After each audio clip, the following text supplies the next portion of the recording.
Rohan. Rohan, I think you should kick us off. Yeah, I feel like we've been kicked off for the last 10 minutes, but Uh, welcome everybody to another episode of Panoramic Perspectives with Ribhav and Rohan. We've got a very interesting guest today, a good friend of mine, someone I've had the pleasure of being on the football field with, and also having some very enterprising conversations with. He has launched 7 businesses. He's launched a t-shirt brand. He's launched a referral technology. He's launched a very renowned HR technology platform, which he sold. And he's also the CEO and co-founder of NYC Footy, which is the nation's largest adult soccer league. Uh, it's basically the best thing that's happened to me in my life since I moved to the US, and I'm sure many other people feel that way. Uh, Dude, we're so happy to have you here. Thank you for taking time outside of a very busy schedule of running one of arguably the most fun businesses in the city. Uh, that's some stellar career that you've had, and it only makes sense to ask what's next on this list of your serial entrepreneurship. Well, first, thank you for such an articulate intro, and glad we were able to coordinate this, through text to make happen. It means a lot to hear you or anybody say that footy is such an important part of their life. Claire said it as well. She moved to New York 3 years ago, and the heartbeat of her social existence is through this soccer league. And I can say the same about me and what the past 20 years has meant. And do have a little bit of a history here of entrepreneurship, many of which didn't go anywhere, and some were successful, thankfully. But dude, I got a whole list of businesses I'd love to start that I just drop into my phone. I mean, there's got to be like 300 ideas on my notes app of businesses that I would love to start, given an opportunity. So who knows? Who knows what's next? My big focus now is, in the fallout of selling my last business in 2021, which coincided with really an extraordinary rise in the demand for NYC Footy, and really turning NYC Footy into an almost unrecognizable entity than what it was in 2021, Hmm. is thinking about future proofing this business so it's not just a recreational soccer league, but it is something far larger, from a media Yeah. standpoint, possibly from a real estate standpoint. How can we be a business that has multiple lines of revenue that are not so dependent on, you know, permits, if you will, in order to run the Yeah. business? So that's where my current focus is right now. There, I feel like when you've had an experience like yours, innovation, entrepreneurship, it's so rooted as well, right? And just who you are as a person, where you see opportunity and you want to go after it, but then I'm sure you have to take a step back and think, well, do I have the capacity? Do I have the intense passion, desire to do this and also continue building NYC Footy? Yeah. Yeah, that's a really good point. I mean, I think one of the great privileges that I have had as an entrepreneur is that I did find something that I'm insanely obsessed with to be the business. Hmm. Before footy, I was the type of entrepreneur that would try to find a gap in the marketplace and then build something to fill that gap. But that wasn't necessarily aligned with passions or obsessions. It was, oh, this is needed here. Ooh, I'd be so excited to, find something to fit it. And you get really excited about the idea of, plugging that gap. But when a business turns into a day-to-day grind, man, it's Hmm. great to be doing something you really love to do. When you look up and say, could I be doing something else? When I ask myself that question, it's a high bar at this point. It's got to be meaningfully more exciting than what I'm doing with NYC Footy for me to be excited to leave footy to pursue that. Because it does stuff like this. I'm having a chat with another entrepreneur who started a podcast who I met in the soccer league. The amount of times I say I'm doing something with somebody that I met in the soccer league, is every day it's something. Yeah. So it would be a high bar to pull me out of footy or soccer. My goal is, okay, if I want to diversify what I'm building, diversify in this world? How can we build the most influential soccer gateway in the country? It might be a 20-year project or longer, but we have the players. You know, a lot of really influential soccer entities, they don't have any players, they're just media, right? So how do we say, well, we have players, we have the players. Then can we add media on top of that? Can we then be this influential media and player?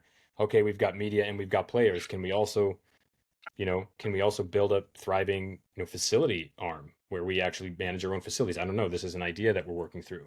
How can we have some sort of real, you know, nationwide influence in this sport, um, and continue to have these super high quality touch points that we think will, benefit the world if we are that influential of a player in this industry in particular. So, but yeah, it's not lost on me how fortunate I was that this thing that I had no intent of becoming a business became a business. That is Mm-hmm. just fortune. What what made you fall in love with the sport of football? From high school, coming in for the throw-ins to now starting a community around it and then building a business around it. How did that, what Mm. was that journey like? And yeah, what made you fall in love with the sport? You know, I played footy in high school, and I got to be honest with you, I was a multi-sport athlete in high school. Hmm. It was seasonal. So I played soccer in the fall, I played basketball in the winter, I played baseball in the spring, and in the summer I took off. That was, a lot of kids did that. I was a good enough athlete where I could make the team in all those sports, Hmm. but I was never the best at any one of them. The sport that I was worst at was soccer. I mean, I sat the bench every game. I mean, not in, when I made the varsity team, I never played. It's always on the bench. The only time I played is when they brought me in to throw the ball in because I had the longest throw in on the team. So, and it's somewhat embarrassing because it'd be wonderful if once you get subbed in, you got to stay in the way it is in the professional leagues. But in high school, it's like they can pull your ass right back out, which was my story. It's like, oh, the ball went out on the sideline, sub Tarek in, do the throw in, didn't go anywhere, sub him back out. Um, but I struggled with soccer, and I've tried to really understand why. Why do I obsess over this sport now? Why do I can't even see a ball in my living room without kicking it or juggling it. I can't. Whereas what changed as an adult where I didn't have that as a kid? And I think a lot of it was, I think part of it. I don't know the full cocktail of why, but soccer is really not the most fun sport to practice when it compares to basketball and baseball when I think of the other sports I played. When you practice baseball, baseball practice is like batting practice and like shagging balls, catching fly ball. You maybe run 2 laps in baseball, it's not about that. Basketball, it's a smaller court. There's just a lot of high endurance during practice, 3-on-2, 2-on-1 drills, a lot of drills around the end result of scoring, if you will, or defending. Soccer, there's like a meaningful percentage of soccer practice that has nothing to do with shooting on the goal or protecting a ball from. It's like Mm-hmm. running miles to start the practice, running miles to end the practice. A lot of little cone drills, you're nowhere near the goal. And for me, who's very like end result orientated, I think I found soccer very boring because of that. It's like learning a language, and in class, you're just focused on the grammar and you're focused on perfecting, y- the tenses rather than just speaking the language, rather than just, getting in there and speaking it. I find that was why I struggle with soccer. So when I came to New York, a really good friend of mine who became a better friend of mine when we moved to New York from UVA, a fellow from Sri Lanka, named Razi Farouk. He said, "Hey, do you want to join this rec team? I'm joining as a free agent. I know a guy on there. Do you want to join?" So I joined him, and it was that team where G came through a friend and Joe came through a separate friend. It was a free agent team. And let me tell you that game, that 45-minute game, changed my life.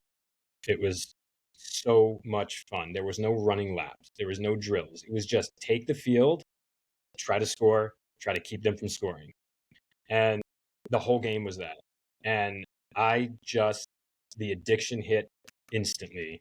And I have been playing soccer every single week since that moment. And that was 2005. So, almost 20 years of just playing soccer every single week since that time Razi brought me into that rec league, and it became an addiction. And I think part of the benefit is playing with men and women, because that's a component to it that was so attractive. Meeting men, developing a real social circle, diverse social circle that was tied to this sport, and the games weren't so insanely competitive that you felt like you were less of a man if you lost. You go to the bar afterwards and what have you. And yeah, that's where my love for soccer, really kicked in. And it coincided with, I'd say, a little bit of an impact that my roommate had when I was in New York, named Josh Jones, who was a big Liverpool fan. And I never watched soccer ever, MLS or otherwise, or Premier League or otherwise. And he was a big Liverpool fan. And so in the mornings when we were roommates, he would wake up at 7:30 to watch these games. And so I would just get up and be like, fine, I'll just sit with you and watch this thing. And then I just started watching these games and becoming really attached to Liverpool and Premier League. And then so that, coupled with being invited to this pickup league, soccer just started to be entrenched in my life like it had never previously been. And I have this dual obsession of following this great team, Liverpool, and then and playing in this league weekly. And now, I run a league and play in that league as well. So yeah, I'm sure other people can, myself included, if I really think about it, could point to other moments that triggered that obsession. But those two, I think, really stand out. I think for me as well, what I love the most about NYC Footy is it extends far, far beyond just being a soccer league, right? Like you mentioned, it Oh yeah, brings the element of men and women and social circles. And there's so much more to just the soccer that I'm there on a Sunday afternoon, but I know I'm not just playing soccer. I'm going to meet people. There's going to be dogs running around the field. It's all good energy. You're going to the bar after. You're right. cross-pollinating with other teams. I think that's truly the beauty of what you're doing with them, and it's in a city where people can feel so lonely so many Absolutely. times that you bring the element of joy, even if it's for 90 minutes or an hour. That's what NYC Footy does, and that's what I've loved the most about it, honestly. Well said. It's Yeah, it's a highlight. It's an absolute highlight of the week. It is. It can't. Yeah. I mean, if you find yourself in New York or any city, um, and you're lonely, join a recreational sports league.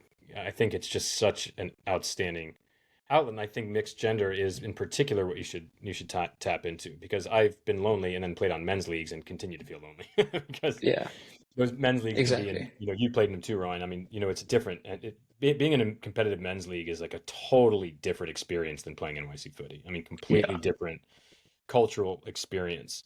Um, yeah, I mean, I think, look, none of this was really. Here's an interesting thing, and if some of the purpose of this, which I imagine some of it is to just inspire people to take little tidbits of what we discussed today, either from yourself or me, yourselves or myself, and apply it to then there's certain things that I want to focus on in that sense. One is this: not much. When you really like something, you don't really premeditate a lot of this stuff. Like there's not a premeditated, we're going to build a culture and it's going to be co-ed and it's going to be community first and competitive next. None of this entered our brain as we were drawing it out on paper. All we did was do the thing that we naturally wanted to do. It's like, oh, we'd much rather play with men and women. We'd much rather play in a league where we go to the bar afterwards. So none of it was like written on paper. But now when people look at it, they're like, these are the things NYC Footy does well. It's community first, right? They're mixed. They focused on the culture of the community. They've got a code of conduct. And if you don't know the history and you don't know, you're not in our heads, you're like taking notes. You're like, okay, I've got to write a code of conduct. I have to think about community first. We didn't do any of that. It's just we did what we wanted for ourselves. We created what we wanted for ourselves. We didn't think too much about it. It just so happens that what we wanted for ourselves really resonated with, now, over 40,000 people that play in the league. So, hopefully more one day. But that's just what it was. And that is a little bit of advice amongst others that hopefully land on this podcast from this conversation is don't overthink what it is you're trying to do. If you can find something that solves and scratches an itch that you have, focus on scratching that itch, and then all of these little things might start falling out of it where people are able to point to very specific things you do. yet you never pointed to those specific things once.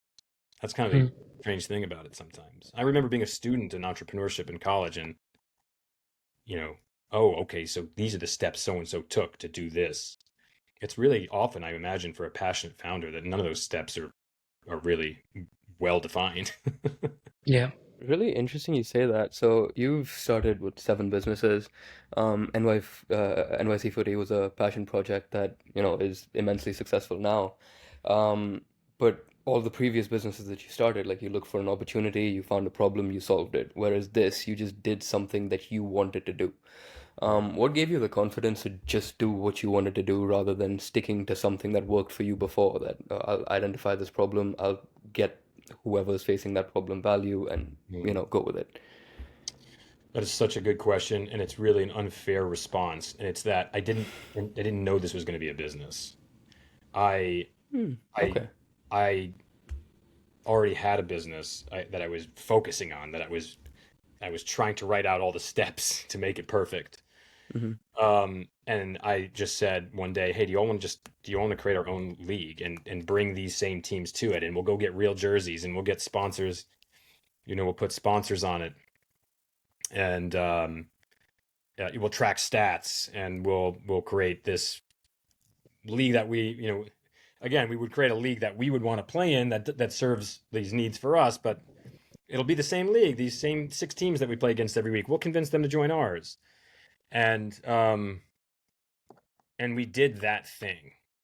And one of the areas that I often share now, if I'm in a privileged position to give feedback to other entrepreneurs, is I didn't give myself a chance to fuck it up, because I've got a very, I've got a, an over analytic brain. I overthink so much. Well, maybe we should do X or Y because if we do X, it'll service, you know, these people. If we do Y, it'll service these, but maybe we can actually somehow service both. And you start tripping over your decisions, start trying to boil the ocean. I didn't have time to do that with NYC Footy because I had another business I was growing. I was like, let's just do what we were doing here and make it better for ourselves. And then life will be good. And then we'll get to play soccer for free because we started the league. That was where our head was at. And so I didn't get in my own way. I wasn't able to overthink my decisions with NYC Footy because I didn't have time, or nor did I have the attention. So it was, hey, you know, if I had an opportunity to get in my own way, I would have been like, maybe we should be doing men's leagues also. Maybe we should do men's and co-ed leagues. I would have just started doing too much. And instead, when we talked about Hmm. doing men's leagues, I was like, no, no, no, we don't have the time or the energy.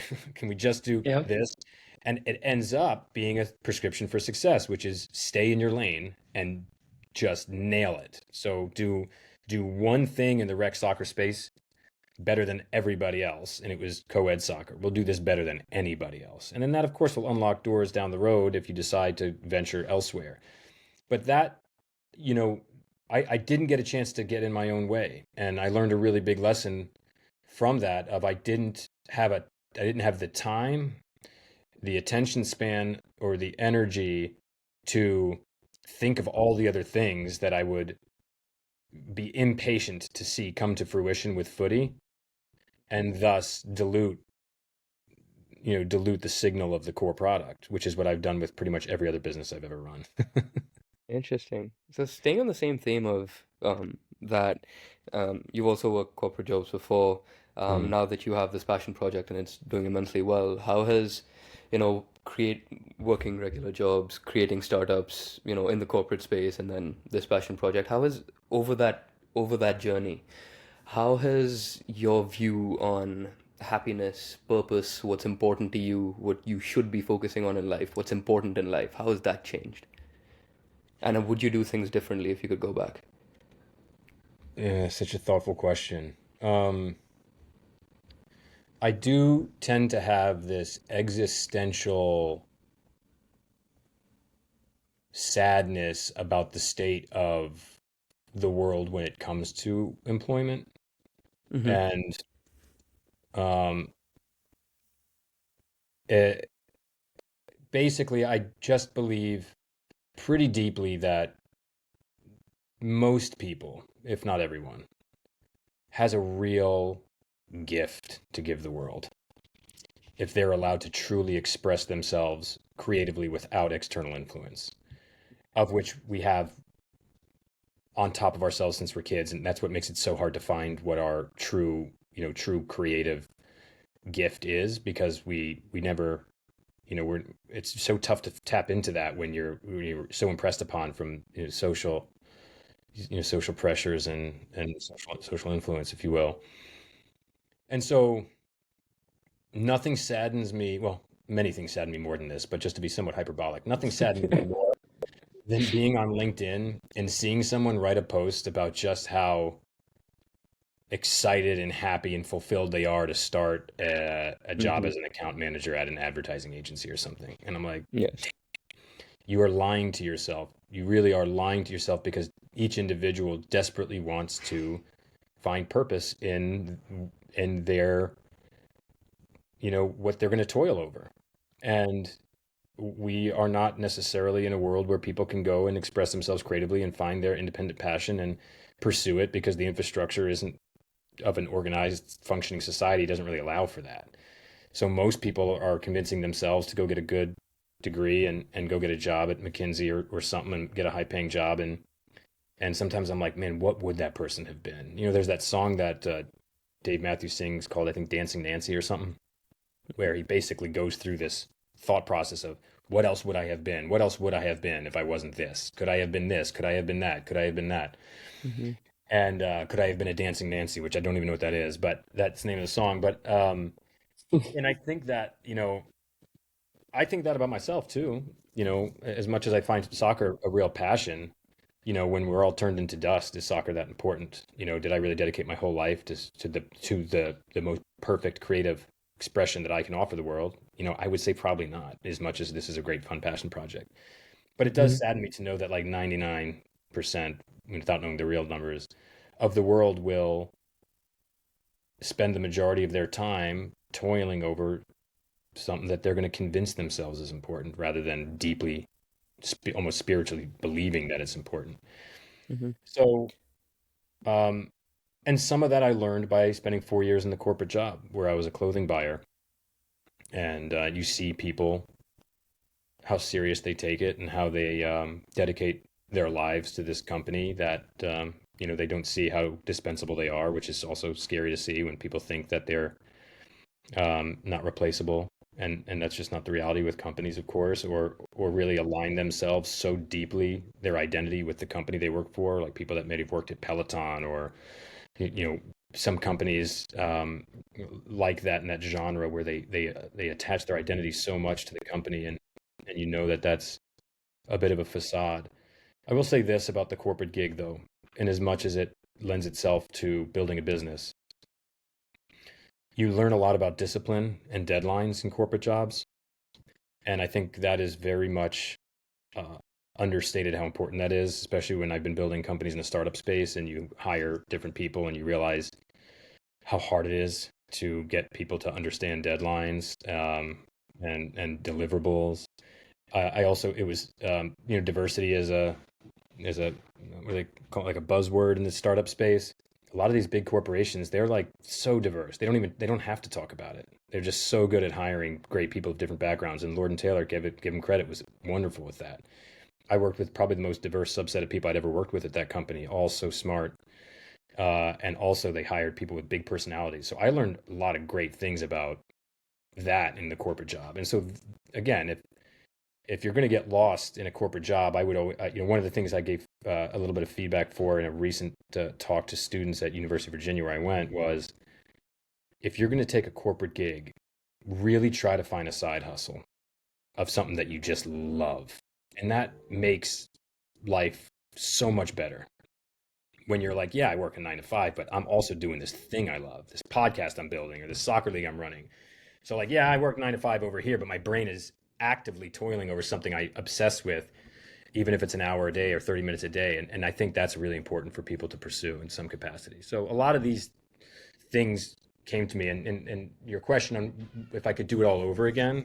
Sometimes I've said if I could do it all over again, I would have joined a startup as an employee earlier so that I can really see what it's like to experience every touch point of a business and to see what happens if a company's not profitable, to understand how to build a marketing campaign from scratch, to understand, how to build a customer success team from scratch. Which is a good way to cut your teeth to ultimately being. I think that's why so many really successful entrepreneurs did work in that capacity at some point. But a lot of entrepreneurs worked in corporate America in a great capacity too, where they learned these other really great things that you would struggle to learn at a startup. So I don't say that as much as I used to, where I wish I worked at a startup, and maybe I wish I put a little bit of a shift in and learned things that would have helped make my other businesses more successful, which I think I would have been better suited to had I worked at a startup than a corporate job. So that I might have done again. And the only other thing I can think about um, would have been to find a mentor or a podcast like this or something where I would get regular exposure to people that speak the way I'm now speaking and talk about building and creating the way I'm now talking about building and creating, so that that seed would have been planted at a younger age for me. I had zero exposure to entrepreneurship or anything until like my last year of college. Interesting. Before we move on, I do want to touch on one thing that you said. You said it might NYC Footy, the football league, might not be the best creative expression that you can do. Well, maybe that's true. I do think it's important to also just take a step back and realize the impact that you've actually had on people. I think Rohan can talk about this more, but from his perspective, like he's been injured, and football, especially NYC Footy, probably saved his life in New York. Mm. And you've probably done that for a lot of people in New York. Everyone who plays that league, a lot of them might have similar stories. And the fact that you've elevated the quality of life for so many different people and allowed them to do better in everything else that they do because they're happier, that's really something. And so, It's yeah, beautiful. I thank you so much. I get no, of goosebumps course. when someone speaks about footy that way, as I'm getting now. Hmm. I, you know, I wish I could feel that more. Hmm. You I do. Like when people send me emails or share that gratitude with me, it'll bring me to tears. It has in the past. And we've had some people send an unsolicited email about how it saved their life. Um, and it brings me to tears when I think about it. But I do wish I could feel that more. It's almost tough to feel the impact that footy has on people's lives. They can tell you, but you almost need to, you know, transmute in some way Yeah. your soul into theirs. I don't know if I'm using the right word there, but so that you can really feel how their pain is lessened or how their loneliness is expelled or how their joy is enhanced, to be like, wow, you're doing God's work, for lack of a better phrase. I will say this to that.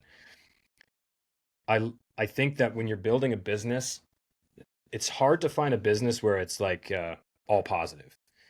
I think you can build a business that's net positive. You could argue most people would argue at this point, probably Instagram is like a net negative in terms of what it's done for the world. But that there's a point, at least, and some today would probably continue to argue that it's net positive. Yes, there's these negatives. There's, you know, all this toxic stuff that people are aspiring to be, that they're getting overly exposed to, but it gives you an outlet into cultures that you've never had access to, like net positive. There's really not a negative that I need to net out of with NYC Footy. And I love building a business like that. It's nice to not have to be like, yeah, but it's okay that this is happening, this bad thing is happening because we're doing this thing that's better to give us a net positive output for being here, which is great. You're net positive, then it's better that you're doing what you're doing than you weren't. But footy's like all positive. I think maybe the most negative side of it would be maybe something related to a carbon footprint of or waste, jersey waste. Those are some of the negatives where we print our jerseys. We don't have full visibility into what the conditions are like. I'm sure some people would hold our feet to the fire to be more responsible there. There's negatives, I think, on that side of it. And of course, there might be a game where someone gets punched or something. I mean, rare. Hopefully, that doesn't We, happen. we've we've seen some of that. We've We've seen it, definitely seen some of that happen. and that's I've not been part of. fun. Yeah, exactly. I think that that's what happens when you bring so many people together. There's just certain liabilities you can't even anticipate. They're gonna They're gonna come loud, they're gonna come dirty, and things are gonna happen, especially in a sport, uh, Especially in a contact sport. Yep. in a contact sport. You did say that Yep. sometimes you struggle to feel that impact that you're having, and do you think that in part it's because when you started the business, it was entirely a passion play? I just loved soccer so much that I wanted to get into this. And now it's almost like a mindset shift where you have to also approach it as a businessman, as someone who's transforming a company from the ground up. Do you think that impacts how you kind of perceive the impact and the feeling that you get with the business? You all are very, very thoughtful hosts here. I mean, these questions are great. I didn't Thank you. think about it too much till you asked it, but I think that it does play a role because when I'm experiencing something that, okay, a good example, there's this tournament called the soccer tournament, TST, held in Cary, North Carolina. Buddy of mine helped start it from college, and Maleko Iskandarian. And I asked G on a whim, G, do you want to go fly down this thing and see what it's all about? So we like bought tickets, went down the next day. I had so much fun at this thing. It was so well organized, so well structured. It brought so much joy to so many people participating. I wasn't organizing it. I had nothing, no stress. I just was there as a consumer and had an outstanding time. It was a highlight of the summer kind of thing, one of the highlights of the summer. And presumably that's exactly what we're doing for other people. And it is tough to experience that when you are the one doing it, building it, creating it, to actually feel what it's like to be the person enjoying the fruits of that effort. Yeah, that's a great question. And now when people ask me questions, I'll probably cite that as a reason why it is difficult to feel that joy because you're just so worried about the player experience. And I'll say this, where the player experience needs work stands out way more than where the player experience is doing great. So we can be doing everything right. And that's another thing about being an entrepreneur, or even being in the professional world in general. You know, if you're in school and you get 9 wrong out of 100, you know, you're at the top of your class. But if you get 9 things wrong on the job out of 100, you are really screwing something up badly. You know what I mean? So that's not a good transition from school to the professional world. And as an entrepreneur, you're aiming constantly for 100. And so even when you're getting 99 things correct, your brain is almost certainly thinking about the one thing that's not where it needs to be. And that probably keeps you Hmm. from really appreciating the fruits of your labor, which, by the way, I'll say is unhealthy. I mean, what a beautiful world it would be if I was constantly feeling this gratitude for having created something that is bringing joy to people's lives. I mean, that would just be unfair to experience that level of joy so repeated, so constantly. Who knows? Yeah. Yeah, no, absolutely. I think there's also the balance that you need to strike yourself where you know you're running a business and you want to improve the overall experience of kind of the people that are using the product or the service here, right? Uh, I've I've been particularly fascinated by what you said regarding people finding their gift. We're both of us, we're 25 years old, and Wow. I would argue majority of the people, especially in our age group, maybe even later, maybe even earlier, they struggle to figure out how to find their gift. They don't know what it is, and I'm quite sure everybody goes through that existential crisis of 100%. figuring it out, right? Oh, yeah. What, I guess, what was it for you? What was that turning point for you where you were able to pinpoint the quote unquote gift that you had? And how do you feel like that experience that you had could translate into someone else that's going through that existential crisis right now? Another bad answer to a great question. I don't think I did. I don't think I did figure that out. I think I knew what my gifts were. And the more I the more I interact with other adults, I realize just how much I have that gift, which is a gift I think you have certainly as well, Rohan, having known you, and Ribov, I imagine similar to you, is just a very interesting person to be around, can talk to anybody, can relate to anybody's story by asking good questions, someone you'll have a beer with, as they say. Um, Someone that's cool and smart, if you will. And I recognize, the trap I get myself in by saying those things about myself. But I realize I get older, like that is actually a pretty rare human being. It's rare to be like, oh, that dude's smart, and I like to hang out with that dude, and that guy makes me laugh, and that guy's got interesting stories, and that guy's got interesting background. And a lot of that comes from just being a person that likes to ask a lot of questions. I mean, I asked so many questions my whole life, constantly. It's the thing that my parents used to always joke about is who, why, who, why. They still to this day they'll talk about how when I was a kid I just wouldn't stop with the who, what, where, when, and whys about every situation. But that's when you start to just learn so much about people and be able to relate to them. I was all my friends, like I related to every one of my friends' parents. So if you said, what's one of my skill sets? Put me in a room with your parent and I will be uh, their favorite friend of yours. I can almost guarantee that. Because I'll be the person that asks them questions about their life that all these other bonehead friends of yours have no interest in even asking them, and make them feel like, holy cow. And so I say all this to say, like, I knew what my strengths were from a social point of view. Because of that, I felt like I had a good read on what people liked and what people wanted, which is where it goes back to if I built something that I liked and I wanted, which was a culmination, I think, of my interests, which is, you know, influenced by all the questions I asked growing up and all the people that I interacted with, and oh, that person's doing something interesting. I want to tap into that. I want to do that. Well, then if I'm building something for myself, it might just relate to a whole lot of people. And I don't have to, try to build the thing for someone else that I can't relate to or can't relate to me. So I knew my strengths. I was able to understand my strengths from a kind of a socio interconnectivity standpoint. I knew I can be highly empathic. So that would make me good at customer service. Okay, to use that example. So I don't want this Jim trying to get my business. Sorry, I don't know if it came through the call. Um, but I know, for instance, okay, if you're a highly empathic person, that means you'll probably be able to understand your customer better.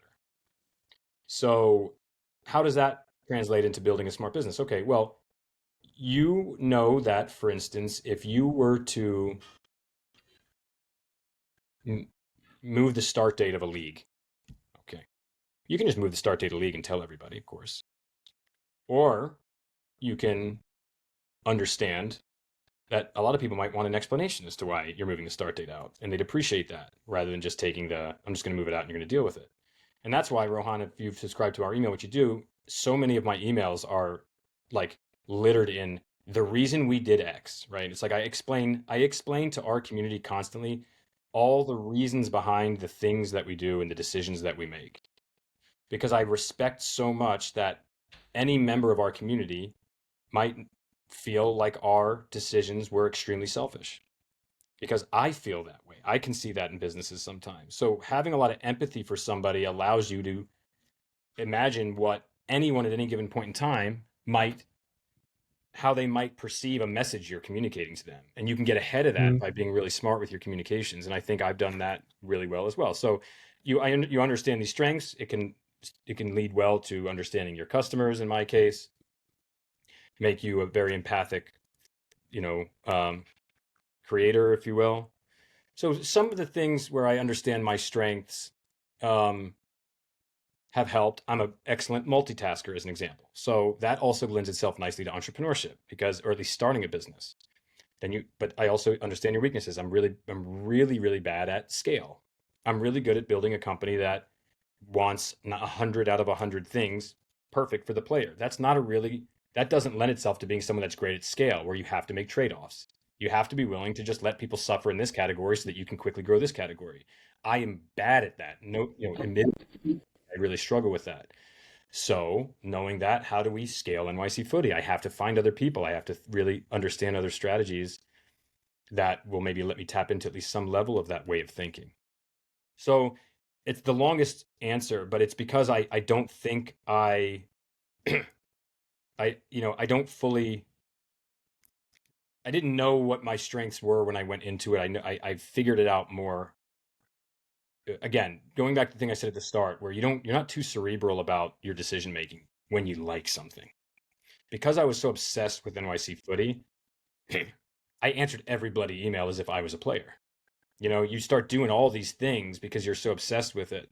And because I was a great multitasker, it allowed me to touch all the points of the business at a high level of quality because for something that I was so obsessed with, and I just desperately didn't want to see somebody experience a side of NYC Footy that was frustrating for them. And that I guess the passion and the love for it preceded my own awareness of my strengths being well suited for it. Is the longest way to answer that question, I guess, to come back to that.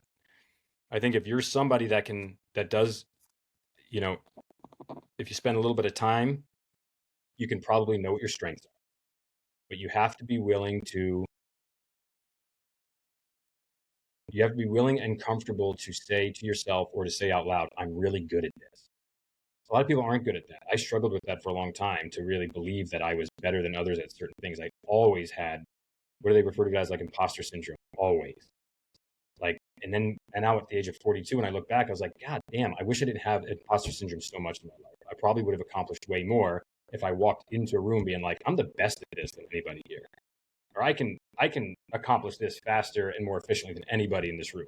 But I used to walk into the room like that guy looks like, or that gal looks like she can do this 10 times faster than I can, or 10 times better than I can. That's the way I used to walk into the room.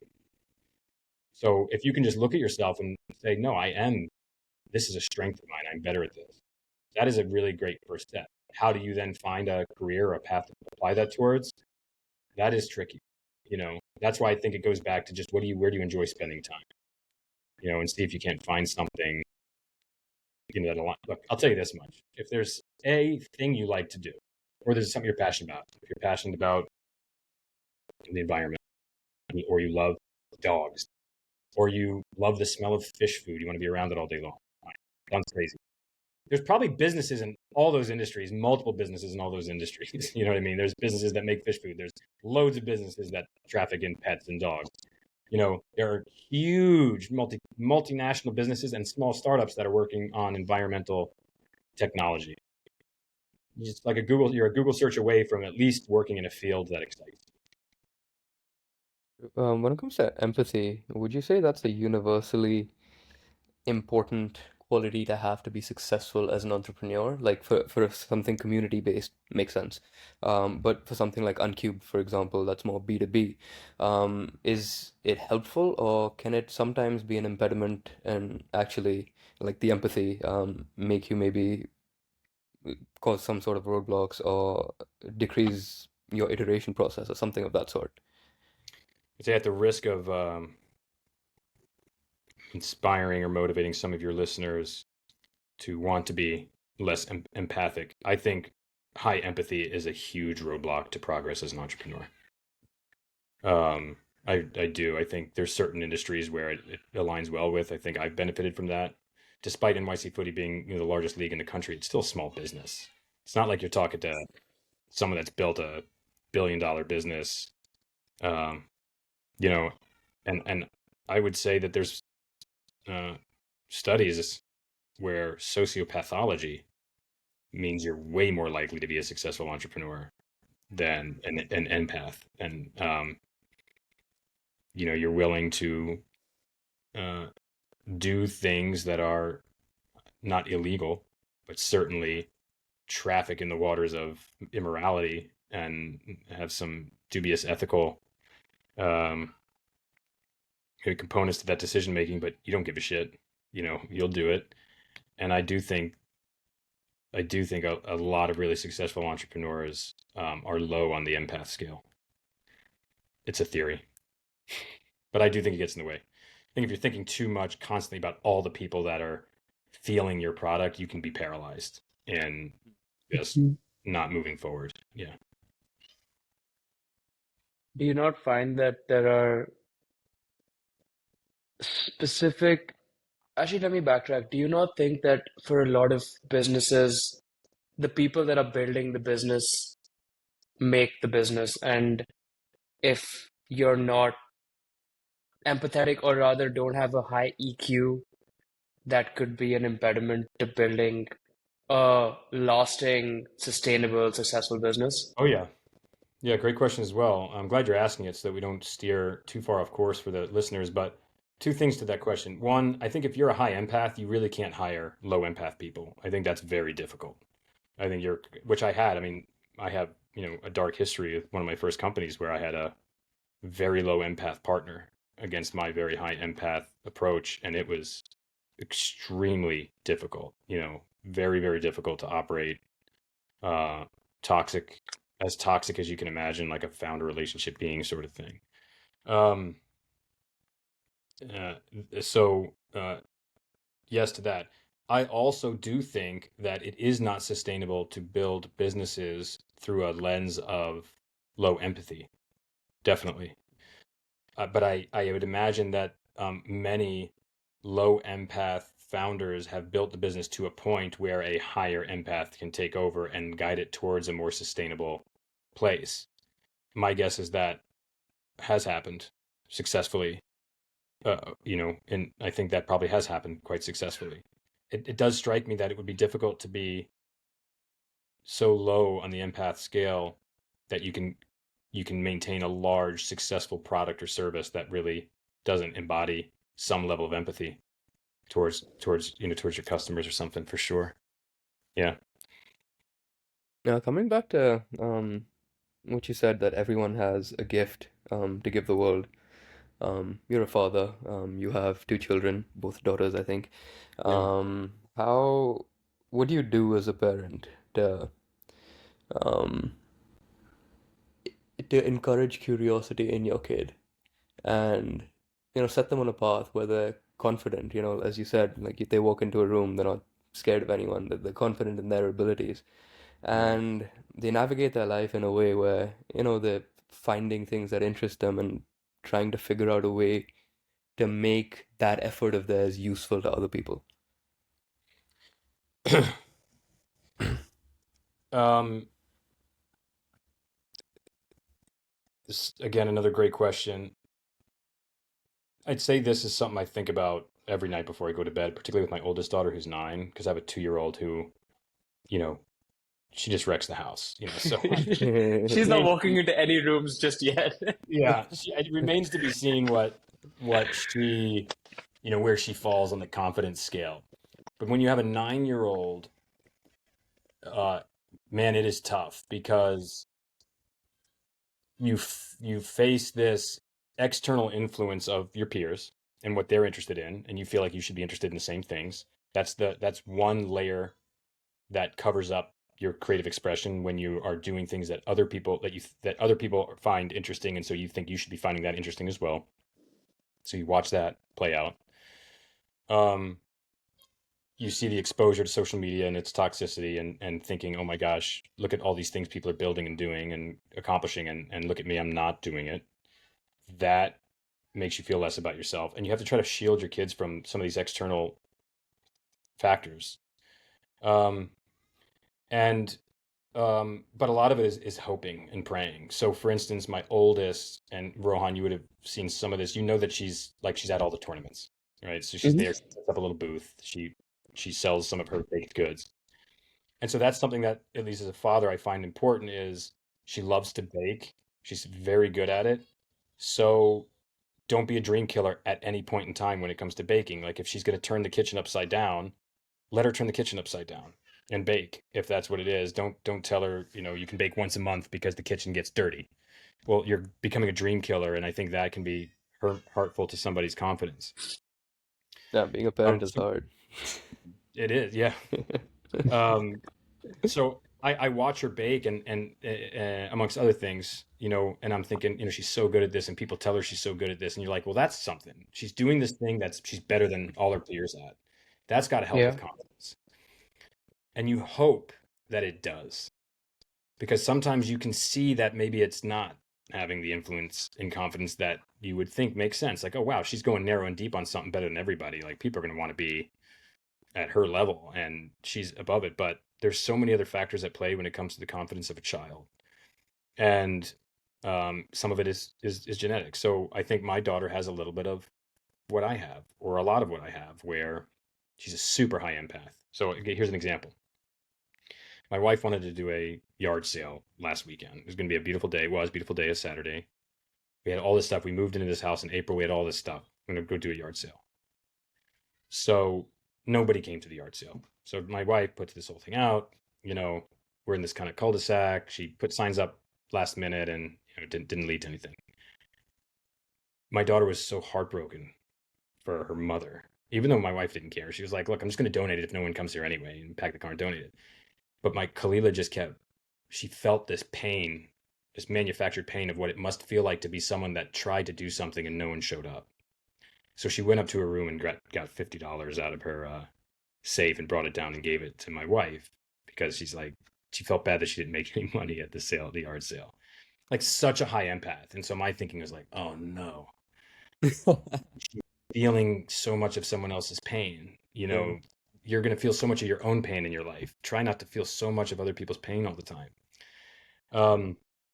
So I see already that my oldest has got this high empath thing, and I know the challenges that come with that. Not that you should avoid being empathetic, obviously, but it can be debilitating, which is part of your question, Ribon.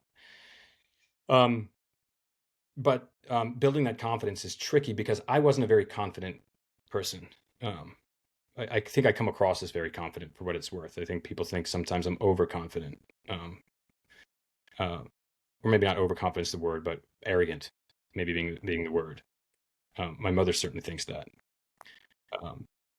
Rohan obviously thinks that. That's why he left. He'll be back. But the truth is, like, my whole life, I questioned myself. My whole life, I felt like I was playing catch up, and I had to do more to be better. And I think maybe some of that's genetic. I know my father had a little bit of that, and I think I see that in my oldest. So I do desperately want my child to have just so much self-confidence that they don't care so much about what other people think, and they do their own thing. And there's this great quote from this psychologist, sociologist. I don't remember his name, but he says, people pay the ultimate price just to avoid a small amount of embarrassment. What he means by that is, yes, you could go out there and sing because you really want to, but you don't, because you're afraid of what people will think. So you don't express yourself creatively the way you want to, because of this small amount of embarrassment that you're going to experience. Or you're not going to try to juggle a soccer ball in front of people because of this small level of embarrassment that if it doesn't juggle properly. So this quote of, like, people pay the ultimate price to avoid a small amount of embarrassment really hit home with me, because I do think I paid quite the price for the avoidance of embarrassment. And I think if I would just embrace that and say, I'm going to just put myself out there. And that's why I think the best singers, the best soccer players, I just think that they didn't give a shit what people thought about them when they were trying to express themselves creatively. yes, Because the more you express yourself creatively, the better you get at that thing. But if you check yourself because you're afraid of embarrassment, you're not going to achieve that greatness in that category. And so that quote really stuck with me. I don't even remember the fellow's name that did it. It was an interesting book. But that quote from that book really stuck with me. So these are things that go through my head as a parent. And if I can extend the dialogue here a little bit, and this might be relatable to anyone out there that is a parent, is I spend so much of my time working. So, my businesses were effectively your first child. You look after it like it is. You don't want anybody to hurt it. You don't want anybody to take it away. You don't want, you don't want all these things. And so trying to figure out where you're failing as a parent because you're not giving as much attention to your child as you should be. Like, if I gave the same attention to my oldest or my youngest that I do to NYC Footy, God only imagines what they'd be able to create by passing that knowledge and attention to them. Obviously, you can't. This is the way that our family makes a living. And so that goes through my head all the time, is where are we doing our children? Where am I doing my child wrong by, so heavily, donating so much of my time to this cause? And who knows, recently, I go rock climbing with my daughter every Monday. That's we're 5 weeks into that, and that's been a big part of our relationship. And what you do notice as a parent is that the more a child spends with a loving parent that's there with them, you can see their confidence go up. So you see your child's confidence go up because the parent is there, present with them, focused, doing a project together, a challenging one together. And there's nobody that a child wants to gain the, uh, how do I say this correctly without making it sound like love is conditional? There's nothing that a child wants more, I think, than, to make their parents proud, for lack of a better phrase. There's no, they could, I'm sure they want to make their friends proud. I'm sure they want to make Instagram followers proud. But there's something about a parent seeing you do what you do really well that like trumps everything. To this day, it's like if my dad or mother see me in my element, it's like the greatest source of pride I can feel over anybody else. Even my children, I love having my children see it. So knowing that as a parent's maybe important is, be there for your children when they're doing the thing that they love to do, and let them do it, let them fail, give them some good advice to grow. Kalila she's spent so much time with me as an entrepreneur. She comes to all of our tournaments. She breaks down, she sets up a booth. When we go to like team events, she thinks she's part of the team. So she's like, yeah, I'm going to the team dinner. And, I'm there. I'm always setting up. I don't think she fully appreciates that how much of building a business is not those moments. But I think that's a very special thing. It's like, no, you're part of this team, clearly. Yeah, you're coming to the escape room with us as a team. You're doing these things. And so I hope that translates just through osmosis, just being there with dad, doing dad's thing. And last night she was at a workshop with her mom. My wife is an Ayurvedic practitioner. Ancient Indian um, wellness, nutrition, ideology, whatever, it encompasses everything really, astrology, the whole thing. But she was doing an Ayurvedic nutrition workshop. Hmm. And so we knew it was important that Kalila went there to see her in her element, do the things she loves to do. And so that's maybe a strategy we use. But I will caveat that with saying, you know, always second guessing ourselves, always concerned with the confidence of our children and worried that we're just not doing a good enough job with it, Hmm. for sure. It's interesting what you said about the psychologist also. That reminded me of something I heard. I think probably another psychologist, I don't remember who, but it goes along the lines of true hell is when the person you are meets the person you could have been. Oh God, And totally. that stuck with me. Oh yeah. I think That's what, those two quotes they dance together very yeah, nicely. yeah. Yeah. That's what kind of changed my view on risk taking and following more of a regret minimization process to make decisions. Like, if I want to start something of my own, or if I'm being paid well, which one should I stick with? What will I regret less 10, 15 years down the line? Generally, the answer is not trying something that I really want to do, right? No question. And so, yeah, no, You I know, really it's like that you brought that up. to touch on that a bit. I was having this conversation with my wife. I had a nice conversation with my wife yesterday just about, Hmm. you know, I still have there's something in me that feels like I still got to prove to the world that I'm worthy. You can't shake it when you have it. You've had it since a kid. I've had it since I was a kid, you know, and the thing with that is making a lot of money Hmm. fulfills that Yes. side of someone's insecurity, which is I've got a big house, I got a lot of money. See, I am worthy. I've done the thing. What it doesn't fulfill is that far more important. To say far more important is such an understatement. It's the other thing's not important, but is this where you know the current version of you meets the version you could have been kind of thing. It's like you know that I was having this conversation with my wife, which is like I pursue this dream of mine, what have you, but my whole life I've never been able to shake this feeling like I got something to prove to the world, that I'm worthy, if you will. And it's an unhealthy thing, but that sadly is more attached to like success and wealth and what have you. And that's what might keep you in a job to be like, like one of my best friends, he makes a fortune in banking, far more money than I've made as an entrepreneur, as an example. that side of my lizard brain is like, oh, that, yeah, I graduated higher in the class than that person did. I, I should be there, if you will. There's part of the lizard brain that says I should be in this world. But to your point, we both know that, you know, when you do that, you kill that really more important part of you that just wants to do what you feel like you were meant to do. Doesn't matter if you make a dollar doing it, kind of thing. And that's tough. Those two, it's tough to really, in this world where there's so much social pressure on defining success and defining your sense of worth or your worthiness, it's tough to honor that version of you, even at the sacrifice of maybe pursuing a wealthier, a wealthier path.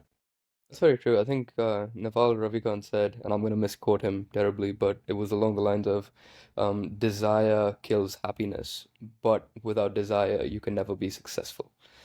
And Yeah, it's an interesting duality yeah, because, like, yeah. what do you want from life, right? Like, is just happiness and peace, steady state throughout your life just enough? Or do you actually want to, have great impact and, create things or do something with your life that would um, tag you as, the traditional successful? Of course, definitions of success differ from people to people. Actually, how has your definition of success changed over the years? I love that quote you just shared, by the way, and I do think that's a trap I find myself in, and just constantly Hmm. pursuing at the you're trading happiness in for that pursuit, if you will. But that is what, yeah. I mean, look at the most successful people. I mean, would you be like, wow, they look like the happiest person on earth? Never said. Yeah. Some of them look like they're content for sure, but Hmm. true happiness, I think you find in a totally different world. Hmm. Like the blue zones of people that are working the rice paddies. That's where you've seen true happiness with your own eyes. Or when I've gone to Greece and I've seen people with their friends playing chess on a Thursday with beer and wine at 3 o'clock outside this cafe. That I've seen true happiness. Hmm. It's not this thing that that we're pursuing, but um, definition of success um, is too difficult of a question for me to answer. I think it hurts too much for me to try to understand what the true answer for that is for me, because I would say I've been successful. I've built the largest soccer league in the country. It's fun to say that. Helps close deals Yeah. to say that. Um,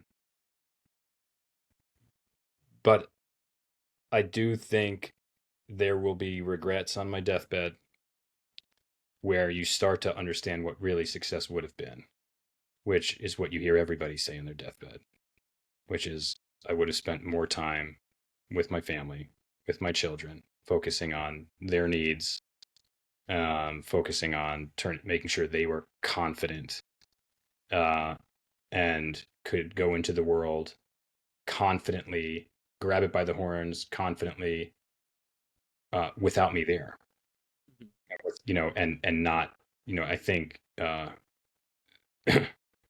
think, we do a good job of that, but not maybe, or I should say myself. I'm not going to implicate my wife here, but I think I could, I think I will live with some of that. But you can't run from the drive that's in you to just build and create and do things. You can't. It's so hard to run from that. It's so hard to tame that. But I do think, and so I chase that. But I do think what defines success for somebody, um, I think the go-to line that is too nebulous to really let someone grasp is just to be true to yourself. That is the true success. But what some people don't know what that even means, and that's why it's such a weird thing to say to somebody. But it's if you are true to yourself, whether that brings wealth or not, or something else, then I think you will land in that success category. Hmm. Uh, you know, more than others. Look, if Elon Musk gets people to Mars and that saves the human race, then you could argue that he was successful. Hmm. And he should maybe acknowledge that he was successful for whatever trade-off came with that. Um, but yeah, I think there's this constant, if I could oversimplify it, I'd say there's this battle that exists in my brain constantly of would it have been better? Is it better to try to pursue power and wealth so that you can have more influence over the direction of the human race in the world. Yes, And if you think you're grounded well, then that type of power and influence will be beneficial. Of course, that comes with some level of narcissism to even think that, but definitely. do you pursue that? Or do you actually pursue a life of like serious deep meditation, going internal as often and as regular as you're possible, being deeply, deeply, deeply connected to nature and Mother Earth? I have this conflict in my head on a daily basis. I'll just Hmm. put that. I think people don't take enough time, especially in this rat race that we're in, trying to compete with everyone and trying to do what the right thing is. I think people forget to just take that step back and really introspect and think about what's important. I think probably the three most important things that, or the three most important decisions that anyone makes in their life is going to be what they do, where they live, and who they spend their time with. And like if you're taking a new job, you're going to spend 3, 5, 10, whatever years in it. But you make that decision instantly just because it's a good name, as you said before, right? McKinsey education, like they'll just get an education, go to McKinsey, whatever. That's right. And a lot of what makes you you just gets lost in that. And that's heartbreaking. That is Um, heartbreaking. Yeah. that is very heartbreaking. I think a lot of Um, people are yeah. lost, are Oh, lost definitely. in that chase. And look, let me tell you, as a parent, you're going to want your kid to do well in like we homeschool our daughter twice a week, and the other 3 days she's in this homeschool kind of co-op thing. So we're taking a very alternative approach to it. But my brother's kid is taking the SATs now, and my brother's approach is sort of he's my brother. A lot of the more um, internal, introspective, meditative side of where my brain goes is from my brother. And so he's like, yeah, my son just needs to pass. I don't, he doesn't need to ace it. And I'm like thinking, no, like at least if you ace it, at least it gives you the options. If you Hmm. ace it, at least it gives you the option to go to a great school. And, my brain goes there because I want to protect my nephew and like at least have options. You don't want to find yourself struggling financially your whole life because that's the other Hmm. thing. Like, if you struggle financially, it's debilitating. It's so hard to find yourself in any place of peace, especially if you're living in this world, of course. Like there's places you could probably live and not worry about money so much. But when you're born and raised in the United States, you got to make money. To take a very, hippie, if you will, approach to life can mean just a life of constant financial stress, especially if you have a family. And so, like, my brain is, no, you don't want your children to fall on that path. You don't want your children to fall on that path. But so what do you want them to do? You want them to ace it? You want them to go to Harvard? Then you want them to get a good job at McKinsey, which is what you just told me is the thing that kills the soul. And then you find yourself like, oh, no, but I want them to have the option to kill their soul. Yeah. I think that's a rat race that's also so easy to fall into in the United States. Like Absolutely. we come from a background in India. Yes, there's a lot of traditional element attached to just growing up there and going down the linear path. But I think in the United States, it's so much more romanticized. Go to a good school, get a job at a big consulting firm, a big investment bank, law, whatever you do, and take the linear path in life until you reach financial stability to take the risk. Yes. And it's always like it's an interesting dilemma where we talk about this a lot, especially right now doing the podcast, is how do you actually get out of the rat race, escape the competition, and be authentic in whatever you end up doing, and how do you arrive to that? Um, Oh yeah. and I think it's one thing to feel it yourself, but then it's another thing for someone like you to be able to translate that into the conversation that you may be having with your nephew. Like, how Yeah. do you guide him in the right direction, knowing what you know, and actually trusting that at some point his his same self will take over and actually recognize that the value you bring in the conversation is very high. Yeah. Yeah. I mean, you know, it's such a complex area to dive into when you think about people you love. And this goes back to my daughter giving my wife money because she feels her pain. we've all sort of maybe been around friends or family where we've watched them maybe mishandle the way they raise a child by giving them too much. Hmm. And it's like they don't let this person fall enough. They're always giving them money and not letting them understand the pain of not having it, so they do it on their own. We've all been that person that has probably identified that and said it.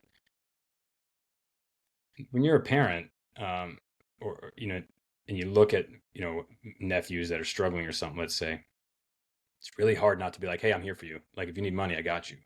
It's really hard to withdraw that statement because you don't Yeah. want them to feel helpless at any point in their lives. You just don't want them, but deep down that is really helpful for them to feel sometimes. Are they able to get themselves out of a bad situation on their own? There's nothing more powerful than that. It's way more powerful than knowing that there's someone that can give you something. Way, way, way more powerful. So the only way they'll be able to achieve that is if you let them. But that sounds obvious until you have kids or vulnerable members of your family. And then it's like, I don't know if I want to see them go through that pain. What if they kill themselves before they, finish experiencing that pain? These are the awful thoughts that go through your head. What if they just find such a deep level of hopelessness that they say goodbye? And meanwhile, you were thinking, no, I'm going to stay out of it because they need to overcome this on their own, which is really the right answer, to be quite honest with you. Um, but yeah, that's a complex thing when you implicate how you would lead your life with just maybe you don't live by that creed when it comes to people that you deeply love because you're afraid. You live in fear. So fear is there's great quotes. I mean, Kennedy had it, or so, not the fear, but fear itself. That's an overused quote that is so deeply. If you really try to deeply understand that quote, there's nothing to fear but fear itself. That's another great quote just to live by. If you feel like fear is playing a role in your decision making, Hmm. then you need to stop with that decision. Interesting. You have a bunch of businesses, you have two daughters, you are an empathetic overthinker. How do you get away from everything? How do you get away from everything? He's known you for an hour, Tarek, and He knows me he's so already well. a career counselor. Dude, he knows me so well. Absolutely. Public restrooms. If I will walk into I will walk into a restroom at a restaurant and just lock the Uh-huh. door and just sit there and just let the world go. I do this all the time. Hmm. I will be like, we get into a restaurant, I'm like, I'll be right back. I go into the bathroom, I lock the door, and I just like find peace usually the smaller bathrooms. The bigger ones, I feel bad that I'm, in this introspective moment where there might be someone taking a shit in the stall next to me. But when it's just you in the bathroom, I that is how I can get away from it. Sometimes if I come back to Brooklyn and it's just me, I find a lot of peace there. Like just to be walking Brooklyn by myself in my own thoughts, I find so much peace in those moments. More peace than if I were to sit and meditate. Just being by myself, and I think my wife and I are trying to figure out how to grant each other that great gift at times where I'll take the kids, you go for a day or two and have that moment to get away from it and feel joy. Uh, that and one thing that I think I miss deeply is being around my friends a lot. And when you're in college and other times and you're always around your friends, it usually means you are always laughing. And you know what I mean? And you're always caring about 10 or 15 things before your job. When you're with your friends all the time, you're caring about, you know, things that matter to each other. Maybe it's a baseball game as one thing, or maybe it's just what joke are you going to crack, or maybe it's what brand beer are you going to buy. There's way more important things in that moment than how much money you're making when you're around your friends a lot. And that I miss, you know, I do miss that a lot. And when you're an entrepreneur, it can be a lonely place. Um, and when you have a family, I hate to say it, it can be a lonely place also because you have to be there for your kids and your wife. But what's best for you very often is being around your friends and your friends that, make you laugh, make you feel funny. You know, your good friends are the ones that truly make you feel important because you don't choose your family. Your kids don't choose you. They do make you feel important. Kids always do. But when your friend wants you to be there in the same room with them, that's a great feeling. It's like this person wants me to be here. They don't have to have me here. They want me to be in this room with them, enjoying their company, enjoying company with them. And I think that's something I deeply miss. I fed I fed off of my friend energy so much for so much of my life. And that's important. It's funny. I was just listening to this podcast between Rogan and this comedian I love, Theo Vaughn. And And Theo Vaughn is a legend. so funny. So funny. This Yeah. guy is just a different level of humor, really unique humor. But he was very vulnerable on the podcast and just saying he's going through a little bit of a rough time and he goes through bouts of depression a lot. And Rogan said this thing which sounds so trite, but now I'm saying the same thing now. And Rogan's like, dude, you need to spend more time with your homies. I think that's like the exact word he used, which is why I'm saying it now. I don't use that word often, but he's like, you need to spend more time like laughing and finding that real spiritual joy in life that comes from being with people and laughing and and you might find yourself lost if you walk away from that for too long, for too long of a period of time. And it sounds trite because it's like, no, being with friends isn't going to solve someone's depression. Of course, that's way too simple, oversimplifying it. But it definitely helps. It helps being around people that make you laugh, that remind you of your importance in this world for them and what have you. And because again, they're they're choosing you. They're choosing you to be there with them. It's not an obligation. So I don't know. Some of the stuff I'm saying now, I've literally never said before. So I might change my mind tomorrow when I wake up. That's exactly our goal. We want you to say things that have never been said. Yeah, I've said a lot. That's yeah. It's also a part of Do you growth, feel right? yeah, exactly. There's growth and I think in part also being an entrepreneur, there's a lot of sacrifice that you have to make. You don't have a choice. Do you think that losing the time that you have with your homies has been one of the biggest sacrifices that you've made? And I Mhm. mean, what else would you equate to that extent of sacrifice in the journey that you've had? I'd say that's one of the sacrifices, but I don't know if it would have been different had I taken well, it probably would have been, yeah. No, you know what? That is a sacrifice for sure. And I was thinking about it last week with my soccer team as an example, and I thought about it with my team. We had a team outing. We do it every quarter or so, and it was nice. We went to a restaurant, and I loved it, and I had a good time. But I knew the really good time happens when I go. I hate to say it, right? When I'm gone and the employees are there and the people that they relate to far more than they relate to me, they're going to go get drinks together. They're going to have a good laugh. And that is what it was like when I was in the corporate world, right? You do the job and then your coworker's like, hey, you want to go to happy hour? Then you go to happy hour and you're hanging and you're having a good time, you're having a laugh, and then you go home. And that is healthy. I think that is like a healthy Yeah. thing. You don't have to drink, by the way, but that is healthy to not talk about work, but to just talk about, look, laughter is just missing more than anything in my life is probably the laughing. I love it. It is a transformative experience for me when I laugh a lot, and when someone makes me really really laugh, it's transformative for me. So that I miss, and I do think as an entrepreneur, you're not in those circles. I was also somewhat thinking about the soccer team I have, uh, head ballers, which is in the like Costa Brava in those top two divisions. I'm 42 and my team is they're all in their 20s. And I love them, but I don't, I know that when I'm going home to my family and they'll all go to the bar and hang out and chill and stuff. And, um, even if I went with them, I think it still wouldn't be the same, as being with your homies, for lack of a better phrase, people that you grew up with that know, they've shared same stories with you all. So I've been thinking, I say this to say, like, I've literally thought about this twice in one week, this thing that we're talking about now, of just being with people that, make you laugh, or being with people that, you can just be yourself around Yeah. and not be worried about consequences, which as an entrepreneur is uh, is tricky. And I'll say this: I don't love being around a lot of other entrepreneurs, especially in the tech world. I've got so many. I've met so many entrepreneurs in the tech world, and I find so many of them just not on my same path of what I love and value and appreciate. One or two of them for sure, and they've been just really instrumental in my life, but most of them felt like a very forced relationship. other tech entrepreneurs. It was awful. I really struggled with it. There's a book called The Fountainhead, if you've all ever heard of it, by I've heard of it, yes. Ayn Rand. I have a Okay, few no, I have tattoos. not heard of that. I thought you were gonna say like Shakespeare or Byron, one of them, and I was like, okay, Uh, never mind. Go on.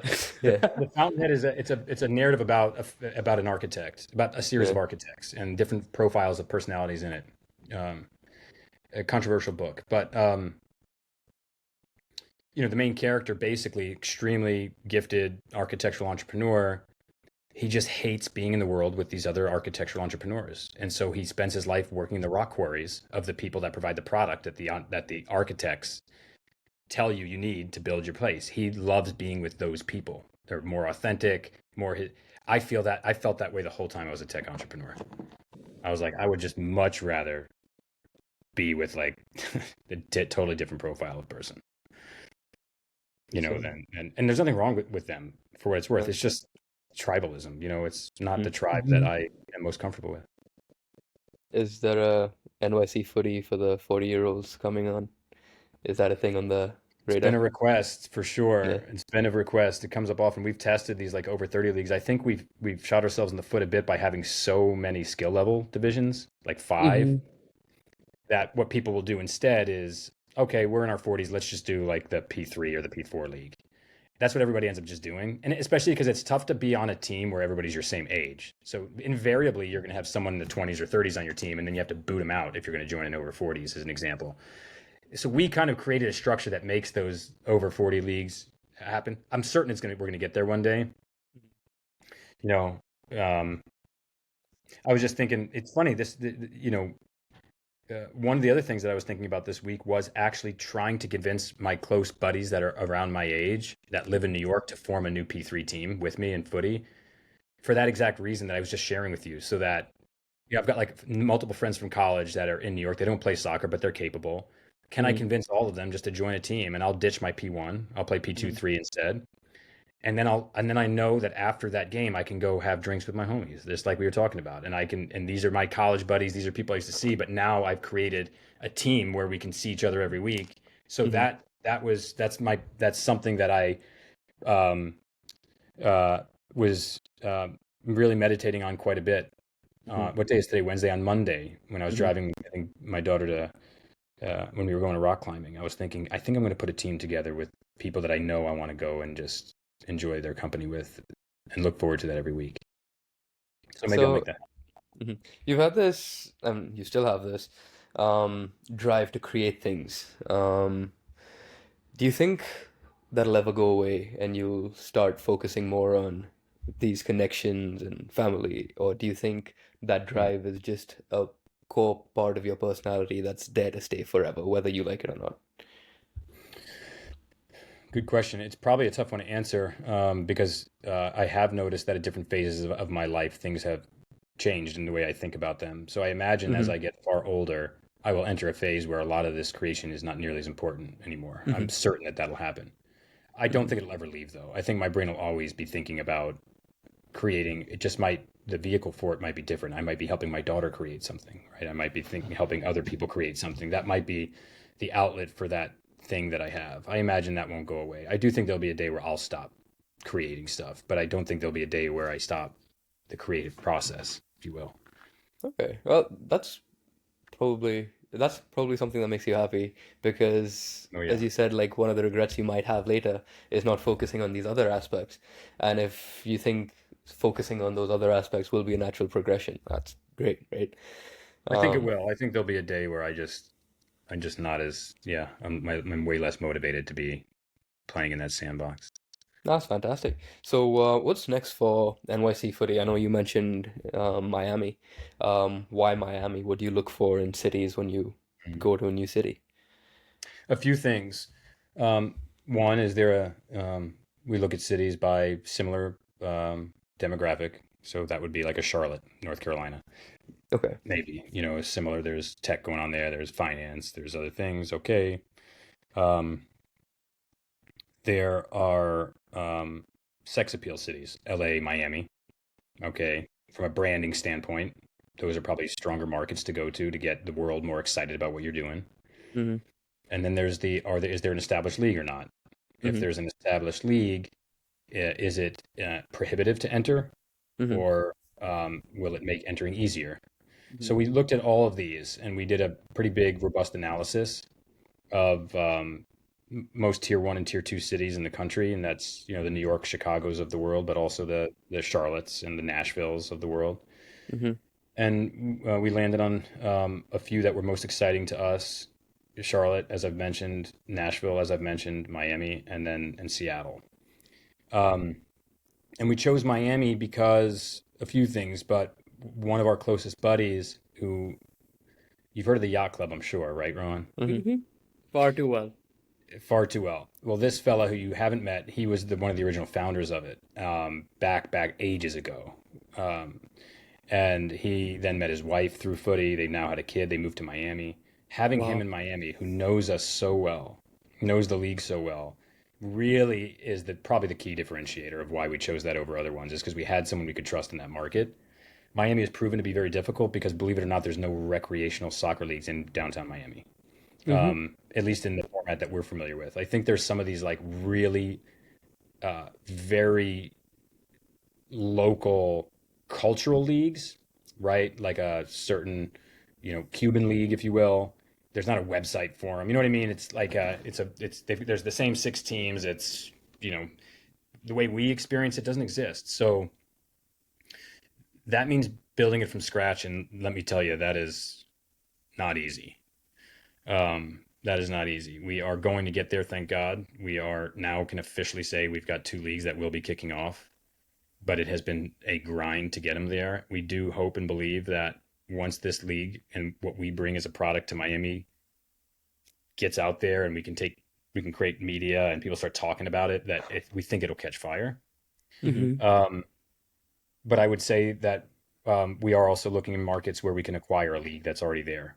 A Mm-hmm. small league that's established. They've got a great little community. They don't have the same ambitions that we have, but you know, uh, but they'd be open to selling. And we'd go, and then we would drop the NYC Footy or the Footy experience on the league, front to back.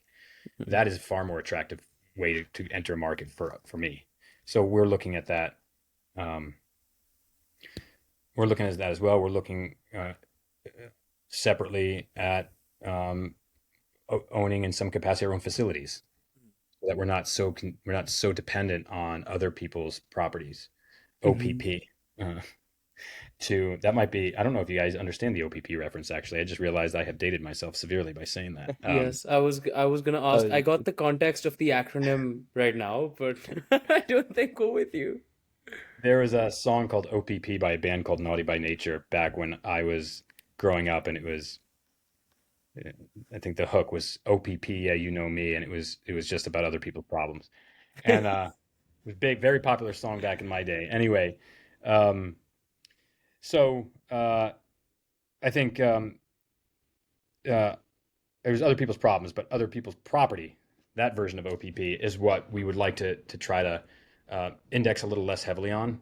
And so we're currently looking into that world of, can we partner with facility operators and be an equity owner in it, and like a, what do they say when someone buys like a big commercial building, they want to have like an anchor tenant? Can we be the anchor tenant, sort of thing? So looking into those outlets. So we'd like to be in 5 markets by the summer of 2026. Doesn't give us much time.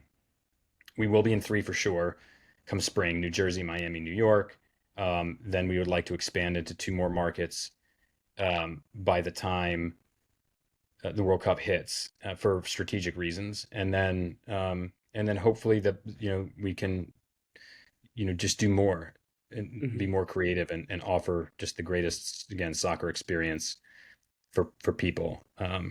In anywhere. By the way, there's the suburbs. Like, there are no soccer leagues in the suburbs. Let me tell you, living in the suburbs. So that's a huge long tail opportunity as well, but that is a completely different beast. You're dealing with families, people far older, driving, you know, facilities that have no idea what you mean when you're asking for a permit. It's a different world totally. So, but that's another exciting challenge for us, is to enter that It world as it well. seems like with every new market you get into, it's like rebuilding the business all over again, right? Like, Holy cow. It's fun in that respect, honestly. Like, I'm having a lot of watching Miami and Mm-hmm. like, dude, we'll open up registration, as you know, in New York, and we had 200 teams sign up in the first, less than 24 hours, right? Like that was, Unbelievable. we have taken 4 months of grueling brute force work to get 8 teams in Miami. Like it's Dude, very funny watching these two things happen simultaneously, literally. where New York is like you flip the switch and it's like boom, hundreds of teams Yeah. sign up. And then Miami, where it's, who do we have to bribe to, like, who do we have to pay to sign up to register Yeah. for a league? But Ridiculous. there's a lot of joy it brings me knowing that we're doing that. We're starting something from scratch and we're doing it the old fashioned way and we're flyers. And I told you I don't have scale brain. I just don't. I don't think someone with scale brain would be going in and brute forcing their way with flyers in Miami. I think someone with like a scale brain would be like, dude, nope, we're going to go raise $1 million and we are going to hurl $300,000 and take over billboards and, we're going to throw huge tournament events and parties. My brain is like, no chance. I have a like profitability first brain. So I do hinder our growth with that, sadly. But, it is what it is. I feel like that's just a kind of entrepreneur style, right? Which is some people Absolutely. would raise the money, some people are just a lot more profit focused. What are kind of those 3 to 5 things that you would say are pivotal to building a business effectively? Um, yeah. So uh, I think one is having a short memory on certain things. That whole goldfish thing that Ted Lasso says. You're going to have really bad moments that make you feel like, why are you doing this? And you just have to be focused on the next play, if you will. There's a guy that played with us for a bit named Jay Williams. He was on my team for a bit. Jay Williams, very well known ex NBA college basketball player, actually more than NBA. Now he's an analyst for ESPN, amongst other things. I got really pissed once at a game, and it had nothing to do with soccer. It had to do, okay, I was playing in a game in footy, but we took too long to get the goals set up, and so the game kicked off late, and I was furious. I was like kicking stuff, and I was so angry. Had nothing to do with the game. And Jay, who's on my team, was like, dude, next play. So it had nothing to do with the play of soccer, but he wanted my brain to be programmed to, that is done with. It's over. There's positive things to come. And there's also another, you said 3 to 5 things. I'm sticking on this one because I think it's important for now. When I was watching Liverpool that first year, we would go to this bar at the time called the Mad Hatter on 26th and 3rd, I think. I don't know if it's still there, but they would show the Premier League games. And so we'd go there early and watch. And on there was a plaque or something on the wall that said "Free beer tomorrow." And I love that thing because, you know, like, oh, sweet. And then you show up the next day and the sign's there and it says tomorrow. And you show up the next day and it's tomorrow. And so you never actually get the free beer because the sign doesn't change. But I think that's a really useful mental thing in your brain as an entrepreneur, which is like, oh, a big day is right around the corner. Like we're going to close this deal tomorrow. Something's going to come tomorrow. Something positive's tomorrow. And it might take multiple tomorrows to show up, but having that mindset is so healthy as an entrepreneur. Two, I do think having a business partner is really, really useful, but you have to be, that is such a critical point of whether or not you'll be successful or not, is getting that right. There's something so nice about someone to lift you up when you're down. Um, you know, finding someone that doesn't get discouraged easily as a partner, someone that works hard, compliments you. I think that's really useful um, as an entrepreneur, and it's something beautiful about sharing and success with someone, and also suffering through pain and having someone by your side when you're suffering. There's something that's a beautiful thing to have a business partner, and the right one. And I've had my fair share of not right ones, and I've had, fortunately, some that are great. So business partner, I think having that hope lies eternal mindset is really critical. Um, a few more things. One is small compounding successes.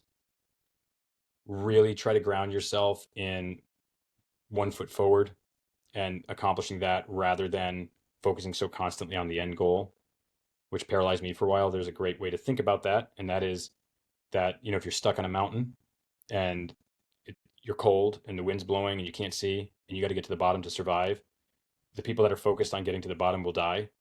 But the person focused on getting to that tree right over there, and then once they get to that tree, to that rock right over there, and once they get to the rock, that bush right over there, they survive. Because they're thinking of small compounding steps of success.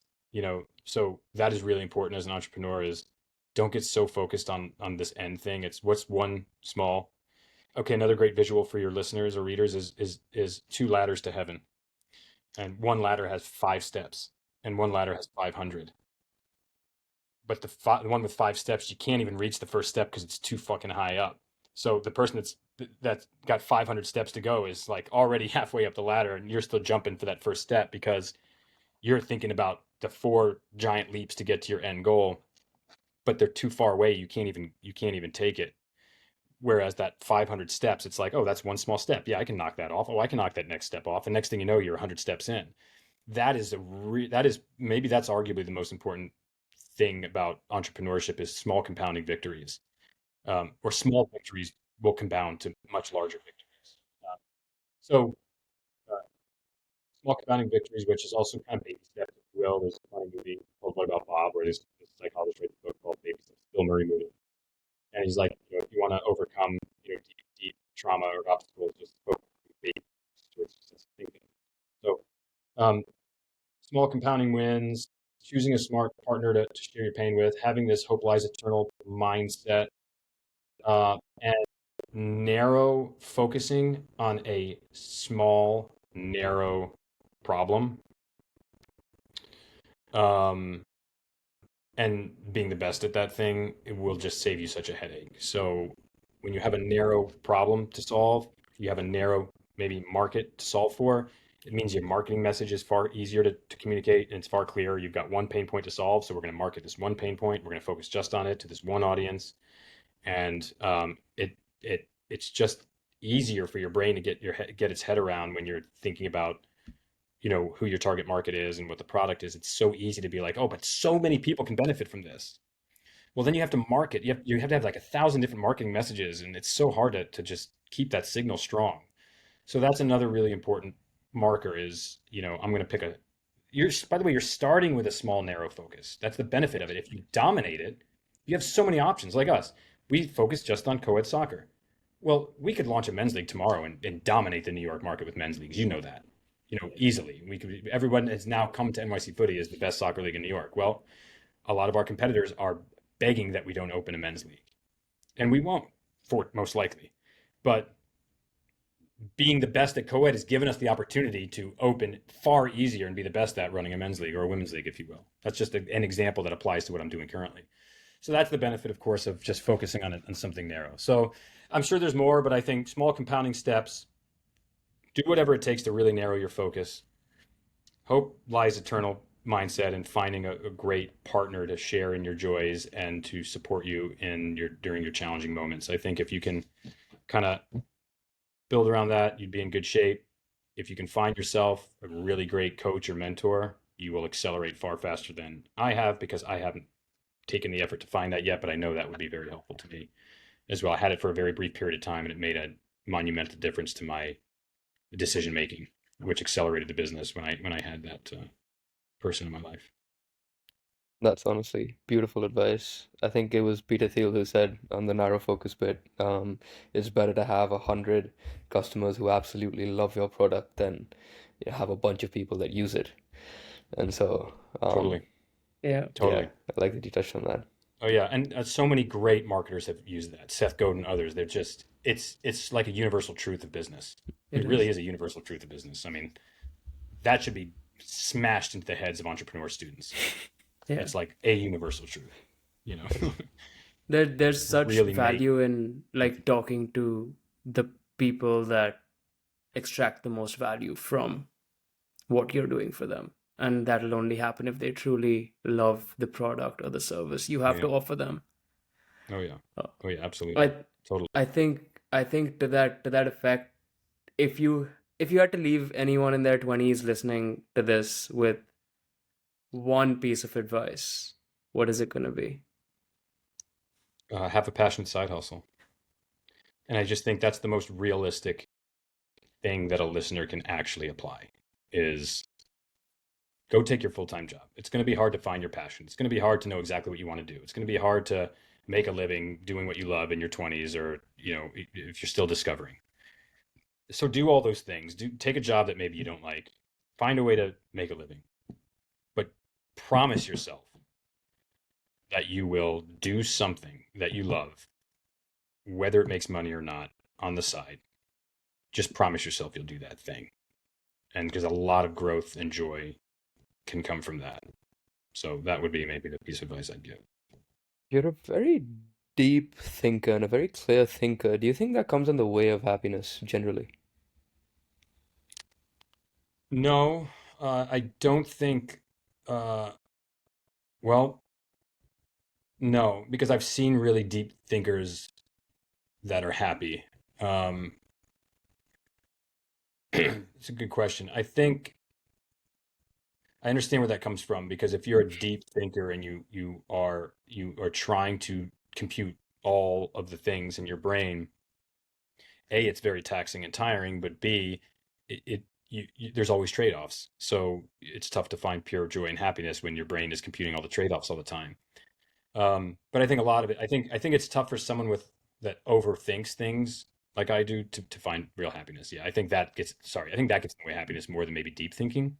Okay. Is just someone that is you're over analyzing and you're overthinking things. I think that can, I think some deep thinkers are like wonderful meditators and other things that they're able to find real happiness amidst that.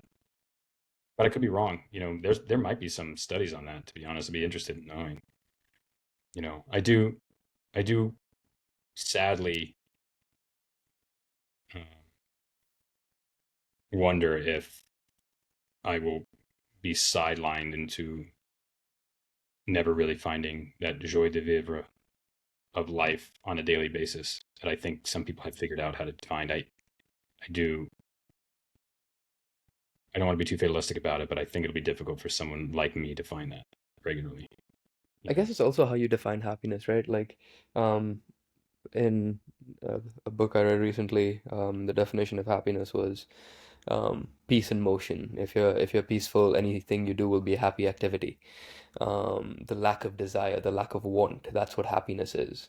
But I think that really differs from people to people. Like, for me, like my mind running everywhere, not having, that perpetual steady state of joy, I actually don't want that. Like, that doesn't make me happy. What makes me happy is interestingness in life, Mm. And I think so. That's why I just wanted to get your perspective on I mean, that I think because, that's again, wonderful, and yeah. and let that be a lesson to the listeners of just how beautifully unique humans are. Hmm. Yeah. That you can find true happiness just by finding yourself in constant, interesting dialogue. Yeah. Um, I and think, others need something else. yeah, I think happiness is also like that ladder to heaven. It's those small things in your everyday life that you do which compound and make you a happier person. I love a slow Totally. morning. I love to take an hour and just read a book. I want to sip my coffee and go on a walk and sit by the water. Absolutely. Those are Things things that absolutely bring cause me deep happiness. joy. Hmm. So, Absolutely. Yeah. And by the way, those are things that bring me deep joy, and I don't do it nearly enough. And it's so easy to just walk out of your house and take a stroll, but I don't. I have that awful wake up and feel compelled to get to work. I do. I have that thing that, but couldn't agree with you more. Do you all ever have, when I say that joie de vivre, do you, I often am talking about, do you ever have these moments where you get like a wave that overcomes your sensory kind of elements, Yep. and it's very short-lived, but it's like in that moment, it's pure happiness. I don't know what it is. I might just walk out of my apartment one day and I'm like walking up the street and I lift my head up and then that sensory hits. And I pause for a second and just revel in what is 2 to 5 seconds of that. Holy shit. This is what pure bliss feels like. And for something triggered it and then it goes away and then I carry on with my day. Do you know what I'm talking about? Yeah. I I found a pattern for myself. It generally happens when I've achieved something that I was really looking forward to achieving. Interesting. And then not I wouldn't say 2 to 5 seconds. I'll have it for an entire day. Like it's Wow. just I'm extremely happy. Wow. I have that for a bunch of different emotions as well, like motivation, for example. I'm not Mhm. consistently motivated. What keeps me working on a daily basis is just discipline. But every now and then, I'll just suddenly have this burst of just want that I just want to do things. And yeah, I mean that those emotions are perishable. They just go away. But I think in the moment, just feeling that and holding on to that feeling, and later on, just trying to remember what that felt like, that's very useful. Totally. When that happens, and I don't have suicidal thoughts for the, not that I'm only prefacing it for this reason, Hmm. but I do think in those moments, I think, how could anybody ever want to kill themselves? When that Yes. overcomes me, right? When that feeling hits me, it's one of Yeah. the first feelings that I think is, if people felt this way, you would never want to kill yourself. If people felt this way, you would never care about money. If people felt this way, you would Oh never yeah. care about people liking you or not. In those Hmm. moments, that Yes. wave of, wow, this must be what pure freedom and happiness feels like. And I I think think But it at the was this, same a time, it was a yeah. UFC fighter. I don't know what the name is. You'll probably know this, Ribuff, but he won a fight, and Joe Rogan put the mic in his face, and all he said Israel was, Adesanya. Adesanya said that "Yeah, after his Pereira fight. Yeah. exactly." He said, if everybody in the world can just have this feeling once in their life, I they will saw that, experience I what saw true that. happiness is. Oh yeah, I remember that quote. Yeah, I watched that video. Absolutely. Yeah. Well, there you go. That's kind of like, I just wish everybody could feel what I'm feeling right now. Yeah. And I think that's more tied to rib off what you've experienced, where hard work and motivation leads to this moment of It's joy. bliss. Yeah. And I Absolutely. don't, like, you would think I would get at the footy fest, which I get some component of it. I tap into it a bit where I'm there, the weather's beautiful. It's my favorite day of the year. It's in the Mhm. fall, up in the mountains. Everybody's playing soccer. They're here because of the work we did. And I feel this great sense of just appreciation. But it's a little different than that thing I can't grasp that just overwhelms my sensory organs for a brief period of time, where nothing matters. Yeah. It's like nothing matters. This is just great. Although even though that is probably the best feeling on the planet, and I would want to have it more often, I don't think I want a steady state of that. I think I'll get I bored. thought about that too. Yeah. I wonder what happens Yeah. if there is a steady state of it. Yeah. Yeah. I mean, it just seems I boring. think you Like, don't appreciate I it feel enough. like, I don't know. You certainly would lose appreciation for it. That there's Yeah. no Yeah. question, you'd lose appreciation for it. That's what makes Yeah. life interesting. Like something so good and you just don't want it throughout. And that's just, I don't know. Yeah. It's No, interesting.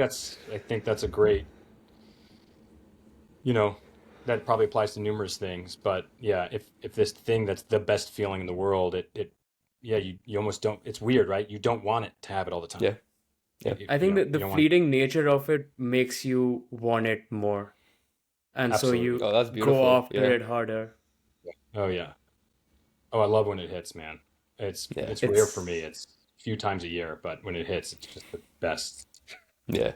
it's feeling in the a That's good world. stuff. it's a fucking different feeling. I actually it's so fitting for this conversation that when I was talking to him this Sunday, and when I get a cup of coffee and I walk out of Borough Hall and I hit the field on a sunny day at Brooklyn Bridge Park, I there's know like exactly what you're 10 talking about. seconds where I'll just look and I'll be so fucking grateful for life that I Oh yeah, get to that's the experience feeling. this every week and live this life. Yeah, Like, it's yeah. unparalleled. It's funny Unparalleled. because when that feeling hits me, it's usually right on Jerome Street, that conduit to the field. It's Yeah. on a sunny day. It's like, and then it hits me, and it's that feeling of like insane gratitude just to be connected and alive and given the opportunity to experience that and that fleeting moment. And yeah, I squeeze as much juice out of that as I can when it hits. That's a juice that is very well worth the squeeze. Oh, it's that juice is worth the squeeze, no question. Exactly. Yeah, absolutely. Yeah, I would squeeze all day, every day if I could get that out of it. Dude, I swear, I wish you could just be part of every team's group chat for like 30 minutes. And especially like this week, the teams that have made it to playoffs, pumped, hype. They're like, I can't wait for Sunday. I can't focus. I can't do this. It's Oh, I The know. I do wish. energy, I do it's really just wish I could see that. I wish I could have. I wish I could have that. You know, a, ability to be present in all the feelings that people are having. It's a good point. Yeah, if I could yeah, even just read those chats about people's excitement over it, I would just be I would feel that. magical. Oh yeah, it is great. Well, thank you for sharing that. Yeah, I need to think a little bit more about those things. When people send these unsolicited notes of thanks, it will just make my day. The whole day will just be great. And it happens. Someone will just say, "Hey, I just want to let you know, I came to New York, didn't have a community. I joined footy. It's been the best thing that's ever happened to me. You should be proud of what you've done. You're changing whatever it is." Man, when those things hit, it's like, and you know what's funny? Sometimes we'll have these days or weeks where we get a couple nasty grams, and it's funny because almost invariably, every time there's a wave of it, that is when the really nice one hits. Just a couple hours after. And it's like my day is ruined. These awful messages are coming through, and it's almost like the universe just knows that the cure, and then someone will send this note in, and it's like, you just fixed everything. And that's when I send these emails back, like, you have no idea how much I appreciate that you took the time to write that email, and you'll never know. But I know because I've been going through something that your email just saved the day. So yeah, there's enough people in the community that do that really helps. Let That's me brilliant. Hopefully, Even after if hearing doing this something where there's a podcast, community. What's that? yeah. Oh, that Yeah. I was just saying. Hopefully, after hearing this podcast, you get a lot more of those, because I'm sure a lot of people feel that way. Yeah. Yeah, I think if people knew how nice that makes me feel, I'm sure G and others feel, yeah, they would probably be like, oh, I'm going to send something because I feel this great thing and they should know about it. But Hmm. that's also a reminder that I should do that for other people. Yeah, When someone brings me joy or does something, is send them a note and let them know that, hey, you yeah, brought a lot of joy to my life and I just want to say thank you for it. Or the yeah. I work you think did it's brought a lot. it's the little things like that which can make someone stay. And Oh like you yeah. said, right? You don't know that they're doing it in that moment, but it has such a lasting impact on the way that you approach the day, the week, your conversations. I It was Yeah. Saturday. I was out and I bought someone a coffee at a coffee shop. They were standing behind me and they forgot their wallet. I'm like, it's fine, I'll buy you your coffee. Like it's Great not the feeling. money, it's the principle. And Yeah. I don't think I've got a more loving hug in my life. And it just like it brought so much joy to me that day. And it was a 9 a.m. coffee, fortunately. Like thank God I did this first thing in the morning. Oh, But that's it just awesome. brought so much joy to my day Yeah. where just it's a shift in mindset immediately. Love and Yeah. I think laughter, emotion, there's so much that can do for you. Yeah. There's So something I special don't. about that type of interaction with strangers that's also so beautiful and rewarding. And I think that does happen with footy as well, where you are playing in a competitive game against people you don't know, but at the end of the game, someone might crack a funny joke to you that you didn't know. They might just come up to you and just say something, yep. and you laugh your ass off, and you didn't know who that person was, but now you're Oh like, yeah. I desperately want to hang out with that person. Like I don't know, we just but I desperately want that person in my life in more ways. Yep. Or, that happens all the time where you playing against people and you would love to hang out with some of these people. 100%. Part of one of the things I'd love to figure out is how to do one of the things I've talked about doing is doing these 1 day tournaments, like a BBP, right? We'll do a BBP. Let's say the BBP season ends. Well, we're going to have one extra week, but What's we're going to BBP? mix all the teams up in the division so that you have to play with these people you've been competing against all season. I really want to just try that, and it's like we're going to take one person from every team in P1 and we're going to form 10 teams that way. And we're going to play 1 week where you play against some people with that and just so that there's a more intentional way for you to spend time with maybe some of these people you've been competing with. And, Hmm. I find a lot of joy in making new friends and Yeah. meeting new people. And Still, that I find, elevates the intersection of the player experience and the community experience you're trying to build. And oh at yeah, the end of the day, football will be played regardless. People will have fun playing it, but how can you make people appreciate the people that they're around that entire afternoon or evening even more than they already do. Oh man, and that's it. Yeah, and we can do that. I know we can. Like that's something I think Yeah. we can do more and better of, where people are like, that's part of the footy fest, right? You're forced to play with people you've not played with before. There's something that's just so Yeah. beautiful in that. Yeah, I know. And that I think there's more we can do there on a regular basis where, like we're thinking about not doing our holiday party this year. There's so much going on, but I was like, we have to do it. We have to have a party where these people can Absolutely. come together and hang out, and we have to do it. So I'm working on that. It's a big priority for mine now. Yeah, Got to that got to goes find a without venue. saying. Yeah, Holiday definitely. parties are where all the office drama starts. Most people that hook up within my company, it all starts at a holiday party. Always. Funny, there's when I was in corporate America, there used to be this like running joke of who's going to get fired the Monday after the holiday party. Because invariably somebody is going to do something so stupid Absolutely. at this party, and you're just not going to see them on Tuesday because they would have been fired. Every single So time. Every single yeah, Brilliant. time. yeah, it's But funny. no, I think the perfect way to close this would be for me to tell you that for the last 3 years, I have gone through the worst, toughest injury of my life, and what has saved my life has been NYC Footy, and Wow. it's been the only thing that has made me feel alive and made me feel like I've made some of the best friends in New York City. So, thank you for doing that for me, and thank you so much for taking 2 hours to sit with us and to talk to us about every single thing that you have gone through in your life. This has been, I would argue, one of the highest value episodes we have done in a long time.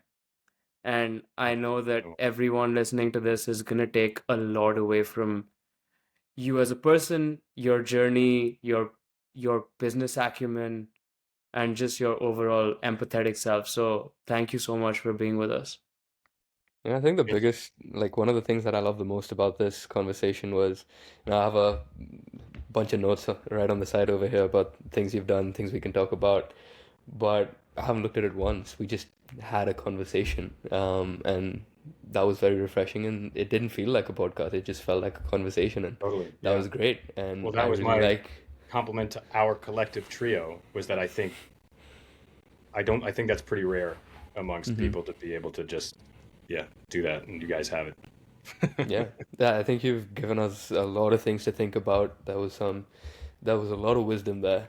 A lot of things that I think that both of us are gonna just go back to, listen to, and really think about. And thank you for sharing that with us. I think there's a lot of value to be extracted from this podcast. So thank you for that. It's been a Oh, pleasure. certainly a great privilege to have an opportunity to memorialize, some of this journey, and I appreciate you all giving that to me. Thank you. No, thank you Yeah, so much. It's appreciate been it. an honor. Round two is going to be at Brooklyn Bridge Park in a couple of months. You know that, Sign right? me up. Sign me up. Oh, No, that'll this be is beautiful. no, it's a lovely, very, very emotionally rewarding conversation. Thank you all for jumping in it. Much Yeah. appreciated. This is launching on Saturday, so